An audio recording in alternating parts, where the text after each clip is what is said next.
solution is found at the intersection of the IS and LM curves, where the equations for income and the real rate of interest are equal. Here is the step-by-step calculation. Set the equations equal to each other to find R. 350, 1000R equals 200 plus 500R.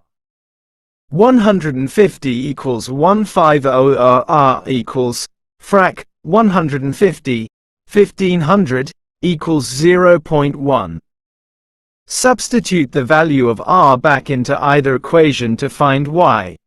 Using the LM curve, Y equals 200 plus 500, 0.1, equals 200 plus 50 equals 250.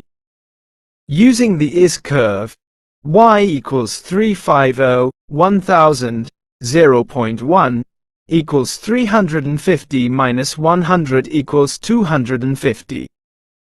Both equations yield the same value, confirming the equilibrium.